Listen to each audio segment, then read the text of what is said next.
Mga brothers, ngayong episode may pag-uusapan tayong isang scooter na galing sa Kymco na maaasahan nyo pagdating sa pagiging utility at kahit pa sa mga long ride. Yan nga ang $150.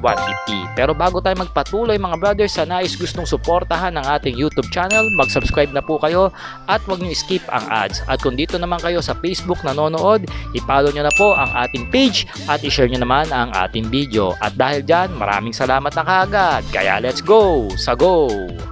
Get ready. Drop the beat. ये क्या पहना है? गेस्ट आने वाले होंगे।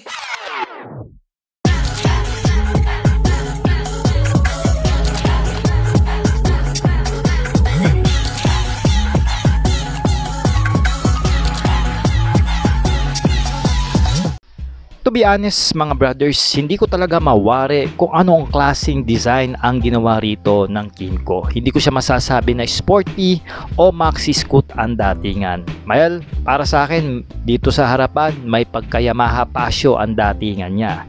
No, meron tayong malapad na floorboard dyan para sa mga paglalagyan natin ng kagamitan. Naka-flip ang ating rear seats dito kung sakaling maglalagay tayo ng mga another na bagahe. At naka-naked handlebar ang mismong scooter. Dito sa harapan mga brothers, parang cartoonize ang kanyang character. Parang Minions ang datingan. No, meron tayo rito nga twin LED headlight. Puti po ang kulay niyan. At yung turn lights niya rito, kakaiba rin yung design. Parang salamin nga ito kung titignan mo, no. Dalawang lens tapos yung pinakasuksukan niya sa tenga, no. Naka-telescopic port po ang ating front suspension dito, mga brothers, at meron itong tamang laki pagdating sa kanyang front fender, no. Meron tayong tire size dito sa unahan na 90 by 90 at 12 inches wheel mags, no. At ito po naka-tubeless na rin kaya wala kayong poproblemahin diyan. Ang preno naman natin dito mga brothers is naka 2-pot piston caliper at merong standard na laki pagdating sa kanyang disc rotor, no. At wala po itong ABS sadly. Dito naman sa likod mga brothers, very classic and rugged ang kanyang datingan. Tignan nyo naman, may mga racks na yan para paglalagyan ng ating side boxes at meron na rin siyang top boxes para meron na kayong idea, no? So ang taillight natin dito mga brothers is conventional pa po ito na halogen lamp kasama na rin ng ating turn lights dyan, no? At ang ilaw ng plaka nakaasa na po yan sa mismong taillight. Meron pa siyang reflector dito mga brothers at naka-extend po ang ating rear fender para sa proteksyon ng ating motorsiklo. Naka-dual shock na po ang likod nito mga brothers on the wheel. At meron naman siyang tire size dito na 100 by 90 at 10 inches na wheel mags. Mas maliit po ang gulong nito sa likod katulad sa Suzuki Birdman Street, no? Naka-drum brake naman ang preno natin dito sa likod mga brothers on the wheels at meron tayo rito itong mapormang upright position na tambucho. Ang side profile nito mga brothers para sa akin is kwalado no. Hindi siya katulad sa mga modern scooter na may mga slope, may mga shape. Para sa akin makanto siya. Yun ang kanyang side profile pagka tinitignan ko. Pero ganun pa man, makikita nyo naman yung floorboard dyan. Parang naging dalawa sa mga standard na scooter. Parang kasya dito. Dalawang bag, pwede, no? Ang laki talaga ng room, no? Naka-extend talaga yung motorsiklo. Kaya nga meron siyang wheelbase, mga brothers, na 1,395 mm. At ang gusto ko dito, naka-split seat siya, no? Kung sakaling wala kayong angkas, pwede nyo pa rin paglagyan yung kanyang rear seats, mga brothers. At pwede pa rin kayong maglagay ng inyong top box dyan. Depende kung ilang liters ang gusto nyo, no? At pagdating naman sa kulay mga brothers, tatlong kulay ang ating pagpipilian dyan. Yan, comment nyo naman kung ano yung nagugustuhan yung kulay dyan. Pero itong ating iniikutan mga brothers, meron itong 3 colors na gloss cyan and gloss gold. At yung mga plastic niya rito, lalo na sa floorboard, black po yan mga brothers. Ang gusto ko pa rito mga brad, meron siyang front carrier, pwede nyo rin paglalagyan yan. At may nakapaskil na rin dyan kung ilang kilo lang ang bigat ang pwede nyong ikarga dito sa harapang carrier niya.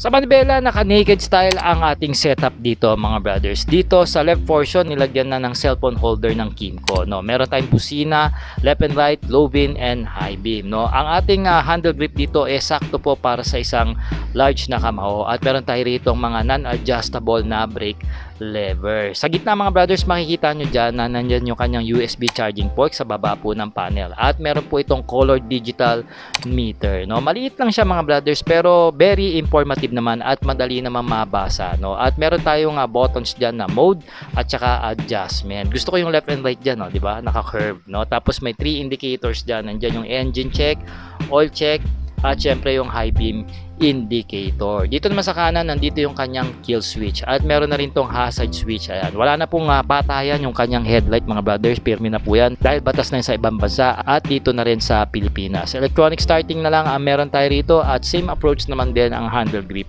pagdating dito sa kanan. Going naman sa baba mga brothers, meron tayo rito standard na ignition pagdating sa kanyang susian at sa kaliwa naman mga brad, dyan na po makikita ang kanyang fuel cap. No? So sigurado yung kanyang tangke mga brad is nasa mismong floorboard po ng motorsiklo at meron niyang tank capacity na 8 liters. Para sa akin malaki-laki na ito para sa isang 150cc na utility scooter.